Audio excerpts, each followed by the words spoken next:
கொத்மலை ரம்போடி கிரண்டியல்ல பகுதியில் இடம்பெற்ற பேருந்து விபத்தில் உயிரிழந்தவர்களின் எண்ணிக்கை 21 உயர்ந்துள்ளது. இவ்விபத்து குறித்து சபாநாயகர் மற்றும் போக்குவரத்து பிரதி அமைச்சர் விசாரணைகளை மேற்கொண்டு வருகின்றனர். கதிர்காமத்திலிருந்து குருநாகல் நோக்கி சென்ற இலங்கை போக்குவரத்து சபைக்கு சொந்தமான பஸ் ஒன்று நுவரெலியா கம்பளை பிரதான வீதியில் கொத்மலை ரம்போடு கிரண்டியல்ல பகுதியில் சுமார் 100 அடி பள்ளத்தில் விழுந்து விபத்துக்குள்ளானதில் அதில் பயணித்தவர்களில் 21 பேர் உயிரிழந்துள்ளதாக போலீசார் தெரிவித்தனர். இந்த நிலையில் உயிரிழந்த 21 பேரின் உடல்களும் கொத்மலை பிரதேச வைத்தியசாலையில் வைக்கப்பட்டுள்ளது. உயிரிழந்தவர்களில் 5 பெண்கள் மற்றும் 12 ஆண்கள் உள்ளடங்குவதாகவும் பஸ் சாரதியும் விபத்தில் உயிரிழந்ததாகவும் போலீசார் தெரிவித்தனர். இந்த நிலையில் உயிரிழந்த 21 பேரின் உடல்களும் கொத்மலை பிரதேச வைத்தியசாலையில் வைக்கப்பட்டுள்ளது. உயிரிழந்தவர்களில் 5 பெண்கள் மற்றும் 12 ஆண்கள் உள்ளடங்குவதாகவும் பஸ் சாரதியும் விபத்தில் உயிரிழந்ததாகவும் போலீசார் தெரிவித்தனர். இந்த விபத்து இன்று அதிகாலை 4:30 மணியளவில் இடம்பெற்றுள்ளது. இந்த பஸ்ஸில் சுமார் 75 பயணிகள் இருந்ததாக போலீசார் தெரிவித்தனர்.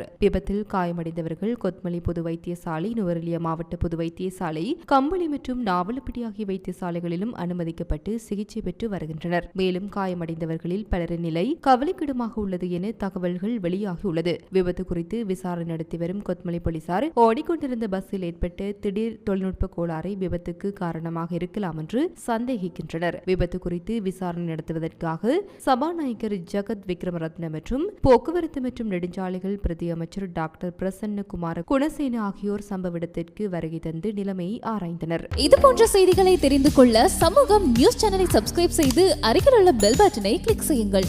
மேலும் இதுபோன்ற செய்திகளை உடனுக்குடன் தெரிந்து கொள்ள சமூகமீடியா.com என்ற இணையதளத்தின் வாயிலாகவும் எங்களுடன் இணைந்திருங்கள்.